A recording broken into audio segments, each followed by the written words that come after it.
यांच्याकडून विद्यार्थ्यांना प्रत्येक विद्यार्थ्यासाठी टेन तास झालेला आहे. शाळेच्या वतीने हार्दिक हार्दिक आभार मानते.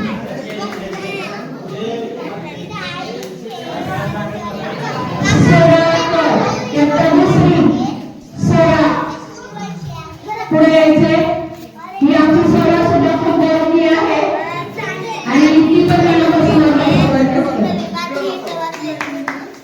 छान घेताना छान हास्य चेहऱ्यावर ठेवा. पुढचा विद्यार्थी आहे शिवांश. आमची फास्ट फ्रेंड आहे. सगळ्या बाबतीत शिवांश गुरु अग्रेसर असतो आणि असाच पुढे जावं. टाळ्या टाळ्या टाळ्या. आजी आहे का?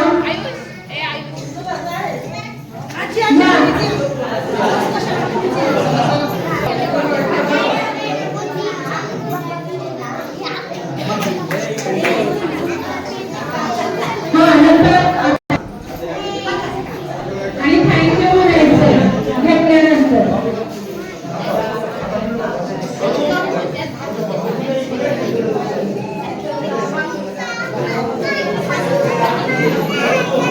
टाळ्या टाळ्या.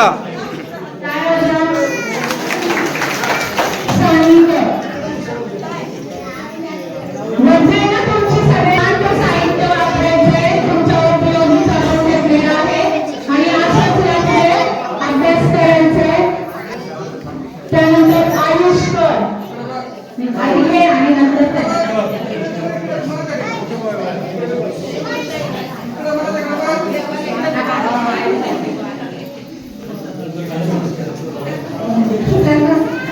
कार्तिक गुरु. त्यानंतर आयुष्कर एकटा पहिली.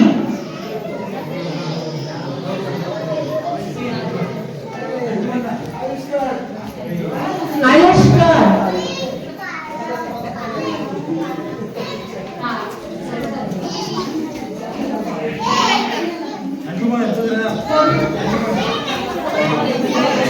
यानंतर शिवांशकर एकटा दिसतो.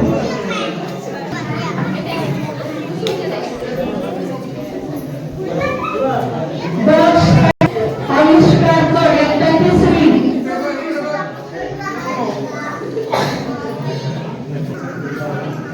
15 ऑगस्ट निमित्त तुम्हाला या ठिकाणी साहित्य वाटत आहे.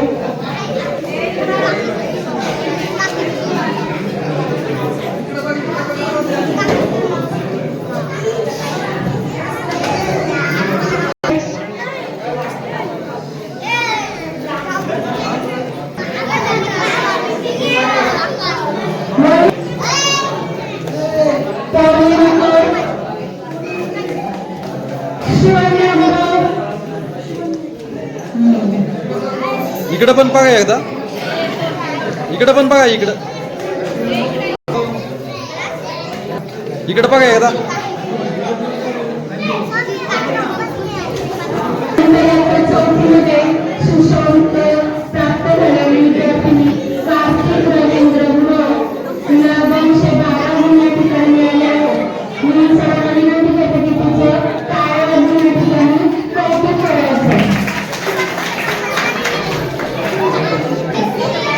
इकडं बघा. इकडं बघा. इकडं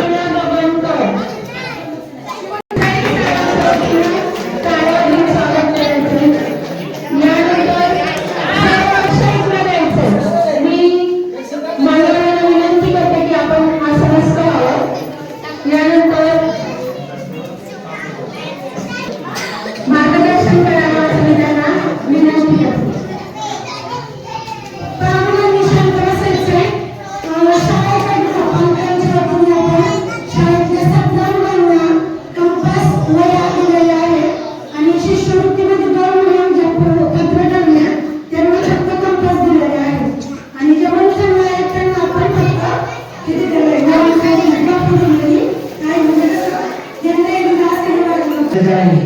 आपण सभेमध्ये सादर करत आहोत. या ठिकाणी रुपेशने सांगितल्याप्रमाणे तिरंगा कशासाठी असतो, आपला इतिहास कशासाठी असतो.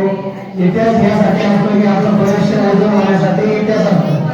आज या ठिकाणी स्वतंत्र सैनिक आलेले आहेत त्यांनी देशासाठी खूप प्रयत्न केलेले आहेत देश स्वतंत्र व्हावा यासाठी ज्या सैनिकांनी आणि ज्या क्रांतिकारकांनी आहुती दिली त्या क्रांतिकारकांचे आज आठवण करण्यासाठी 15 ऑगस्ट आणि 26 जानेवारी हे आपण साजरे करत असतो.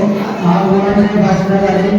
मॅडमने सांगितल्याप्रमाणे मी मागे राम मंदिराचा विषय आपण शाळेची अडचणी दूर झालेल्या नाहीत. अजून शाळा इमारत बांधायची बाकी आहे आणि तुमच्या ज्या अडचणी आहेत त्या लवकरात लवकर दूर करण्यासाठी अध्यक्ष आहेत यांनी प्रयत्न करावे आणि या लोकांना माध्यमातून सांगतो.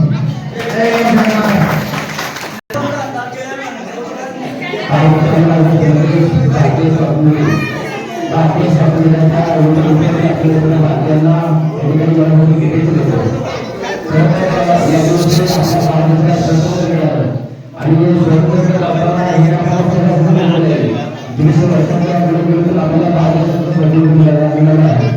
त्यासाठी अनेक कार्यक्रम आपल्या पानाचं डिझाईन करून वेळप्रसंगी आपलं गेले आणि आपल्याला भारताचं आता जर स्वातंत्र्य वेगवेगळ्या पद्धतीनं आयोजन केलेलं आहे. त्यामध्ये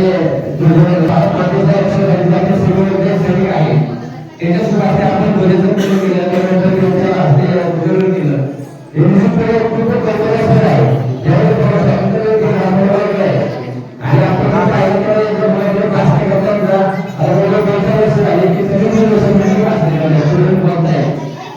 लांब दूर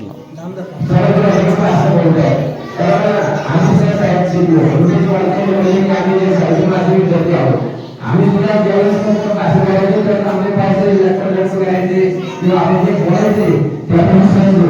परंतु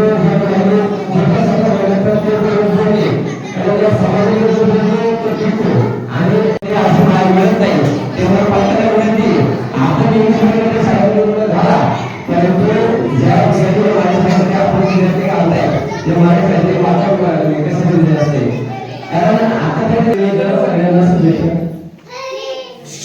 म्हणजे आम्ही इथे शिकलोय आम्हाला म्हणजे भाषण कसं करावं कळत नाही. आता म्हणजे तुम्ही एवढं म्हणजे म्हणतात पायाला रचना पाहिजे व्यवस्थित पायावर पाहिजे हे व्यवस्थित झालं इतर व्यवस्थित माणूस घडला तर माणूस पुढं कोणी म्हणजे पोलीस होईल कोणी काय होईल पण हा पाया महत्वाचा आहे आणि हा पाया होता तुम्ही जे मध्ये मध्ये कार्यक्रम बनवता म्हणजे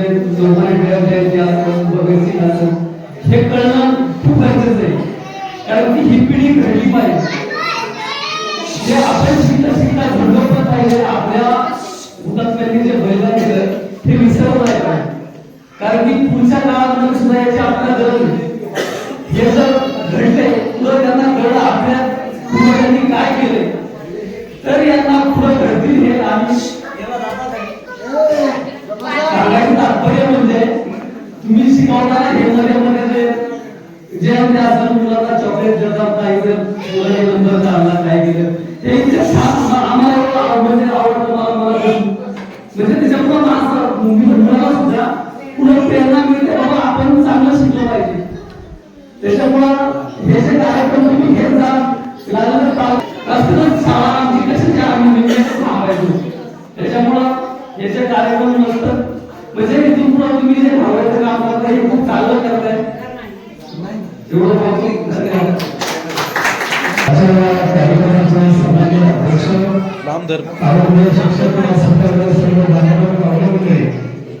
आणि उपस्थित सर्व गावकऱ्यांनो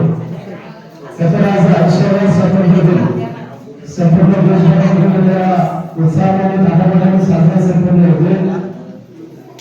उपस्थित सर्व ग्रामस्थांना बालमित्रांना प्रथमतः स्वातंत्र्य दिनाच्या खूप साऱ्या शुभेच्छा देतो आणि खरं तर गुणवत्ता वर्गामध्ये मॅडम आम्ही या शाळेमध्ये शिकलो निश्चितपणे आम्हाला देखील आम्हाला सांगावं असं वाटतं की परिस्थितीत जी मुलं गावामध्ये जातात ती गुणवत्ता याची घेऊनच जातात. गावच्या शाळेमध्ये परिस्थितीची गुणवत्ता ही नेहमी कायम प्रथम क्रमांकाने राहिलेली आहे आणि पुढे टिकत आहे. अनेक शिक्षक या ठिकाणी होऊन गेले पण एक इंग्लिश मिडियमची गरज नाही. तर पहिला पाया हा खेळीमेळीच्या वातावरणामध्ये झाला पाहिजे अशी माझी मनात इच्छा आहे. कारण आम्ही या शाळेमध्ये शिकलो आणि अनेक वक्तृत्व स्पर्धेच्या माध्यमातून आज मी समाजामध्ये लोकेश असलेल्या अनेक मंडळी निवेदन करतो आम्ही पुन्हा इंग्लिश मिडियम शाळेमध्ये शिकलो नाही. ही शाळा खेळीमेळीच्या वातावरणात आपल्याला या ठिकाणी खेळलं पाहिजे. मला अजून देखील माझं 5 सांगितलं भाषण मॅडम आठवत आहे. निश्चितपणाने मी ते भाषणास म्हणणार आहे कारण त्या वक्तृत्वामुळे मी समाजामध्ये काम करू शकलो, निवेदन क्षेत्रामध्ये आलो या ठिकाणी आलेलो आहे. म्हणून मी स्वातंत्र्य दिनाच्या निमित्ताने जे भाषण मी साजरा केलं होतं दादा ते ज्या पद्धतीने मला आठवेल त्या पद्धतीने मी या ठिकाणी करण्याचा प्रयत्न निश्चितपणाने करतोय. कसं ज्या मातीवर आजोबा मी ताट देवणी मान, ज्या मातीवर आजोबा मी ताट देवणी मान, असे तू हिमाचल ही माती जिचा मला अभिमान, जिचा मला अभिमान. खरं प्रत्येक देशवासीला अभिमान वाटावा असा आपला भारत देश. परंतु जवळजवळ 1000 वर्ष मुघलांच्या तर 150 वर्ष इंग्रज रुपी गिराणाच्या चोरी राजवटीच्या शृंखलेमध्ये आपला त्या जगडला होता. पवित्र भारत माता ही भटक्यांची गुलामबंदी होती आणि या भारत मातेला पारतंत्र्याच्या दाशातून मुक्त करण्यासाठी अनेक क्रांतिकारकांनी प्राणांची आहुती दिली. त्यामुळे लोकमान्य टिळक, चंद्रशेखर आझाद, पंडित जवाहरलाल नेहरू अशा अनेक अग्रणी सुपुत्रांचा समावेश होतो. परंतु या सर्वांमध्ये आज मी अशा व्यक्तीविषयी बोलणार आहे ज्याला क्रांतिकारकांचा नरशिरोमणी म्हणतात. देशासाठी पराक्रमाचा त्याग ही त्यांच्या व्यक्तिमत्वाची कवच गुंडली होती. असे विनायक दामोदर सावरकर. आता जे कर म्हणजे हा जे कर राष्ट्राला सावरतात ते सावरकर स्वातंत्र्याची भयानक काळात झाली होती. अवघा देश विकायला लागलेला होता, अन्यायाच्या छायेखाली वावरत होता, स्वातंत्र्याची किंमत पूर्णपणे विसरून आली होती. असं वाटायचं की स्वातंत्र्य मिळणारच नाही. परंतु ज्या गोष्टीची सुरुवात होते त्या गोष्टीचा शेवट अटळ असतो. आता निसर्गाचा नियमच उगवलेला सूर्य मावळतो. म्हणून नाशिक जिल्ह्यातील बघून या गावी 28 मे 1888 रोजी एका ब्राह्मण कुटुंबात विनायक दामोदर सावरकर या तेजस्वी पुत्राचा जन्म झाला. सेनेच्या सावरकरांनी ब्रिटिशांचा अन्याय पाहून मातृभूमीवर शपथ घेतली. माझ्या मातृभूमीला स्वातंत्र्य मिळवून देण्यासाठी सशस्त्र क्रांतीचा सेतू उभारू शकतो, मारिता मरिता मरेल आणि जुंधेल. आणि सुरुवात झाली ब्रिटिशांच्या विनाशाला. अनेक क्रांतिकार जमून ठिकठिकाणी बॉम्बस्फोट केले गेले. जरी हे बॉम्ब भारतात आले असते त्याचा झटका थेट लंडनच्या उडाला बसला. ब्रिटिश सरकारला सडकी पळ करून सोडलं. त्या पाठीमागचा सूत्रधार सावरकर असल्याचे त्यांच्या लक्षात आलं. सावरकरांना अटक करण्यात आली. अंदमान निकोबारच्या काळ्यापाण्याची शिक्षा त्यांना ठोठवण्यात आली. तेव्हा ती गोष्ट सांगोच्या बोटीतून सावरकरांना नेण्यात आले. ती बोट मध्ये समुद्रामध्ये बंद पडली. आता आपल्या देशाला स्वातंत्र्य कोण मिळवून देणार हा विचार करत असताना सावरकरांनी तिथून पलायन करण्याचे ठरवले. पण बळावर बेकड मंदिर लगेच शिवरायांच्या वतीने सावरकरांच्या लक्षामध्ये आले. शिवराय देखील आग्र्याहून माणसाच्या ताब्यातून पळून आले होते ते स्वराज्यासाठी. पण मी माझ्या देशासाठी पळून चाललोय हा विचार मनामध्ये ठेवून शौचालयात जातो असं सांगून सावरकरांनी शौचालयाच्या पोट भागातून थेट उडी मारली समुद्रात. विचार करा, सोने दांड्यावर मिठाच्या पाण्याचा स्पर्श वरून दोन कोसाला पाऊस सुद्धा वेगाने सुटलेला वारा उंच उसळण्याला अशा परिस्थितीत सावरकरांनी थेट उडी मारली समुद्रात. असं वाटतं मला देखील सत्य झाला असावा. 4 दिवसा अंतर्गत झाला सभा समुद्र देखील नंदा सभा पाहतो महामानव. परंतु दुर्दैवाने सावरकर पुन्हा एकदा ब्रिटिशांच्या ताब्यात सापडले. पुन्हा एकदा सुटलेला असेल पुन्हा सापडणाऱ्या हाताने सावरकरांनी त्याच्यासाठी उत्तम लेख आणि कविता लिहिल्या. त्या हाताने सावरकरांनी अंदमान निकोबारमध्ये उसाचा कोलू ओढला.